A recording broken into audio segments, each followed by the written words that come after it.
नमाज में कितनी शर्तें होती हैं? नमाज पढ़ने के लिए क्या शर्त है? कोई एक शर्त तो बताओ यार। नेकर पहन के नमाज पढ़ लोगे क्या? नमाज में शर्त पहले पाक होना ज़रूरी है। माशाल्लाह, ये आई नहीं बात, है ना? पहले गुस्ल होना ज़रूरी है। यानी पाक। ठीक, फिर उसका वज़ू, हाँ हाँ, फिर वज़ू, फिर उसकी फिर नियत, फिर नमाज। नमाज में पाक होना ज़रूरी है और वज़ू होना ज़रूरी है और कपड़े पाक साफ़ होना ज़रूरी है और दिल बिल्कुल पाक साफ़ हो हमारा, बिल्कुल साफ़ सुथरे मन से नमाज़ पढ़नी चाहिए। चलो, कुछ बातें आप ठीक ही बता रहे हैं माशाल्लाह, ठीक है, लेकिन नमाज की जो शर्तें होती हैं वो 6 होती हैं।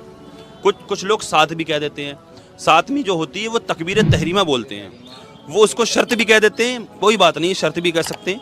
और वैसे वो नमाज के फ़र्ज़ में आती है। जो तकबीर तहरीमा जो कानों तक हाथ उठाते हैं वो नमाज का फ़र्ज़ है। हाँ, तो जो नमाज की शर्तें हैं वो 6 हैं। सबसे पहले तहारत, जो आपने बताया अभी, पाकी। नियत, यानी किस वक्त की हम नमाज अदा कर रहे हैं, उसको कहते हैं नियत। सत्र औरत, यानी सारे जिस्म का सत्र ये ढका हुआ होना, सत्र हमारा ढका हुआ होना। इस्तकबाल किबला, यानी कि हमारा रुख काबे की तरफ होना। और जगह का पाक होना, कपड़ों का पाक होना, ये शर्तें हैं, 6 शर्तें हैं।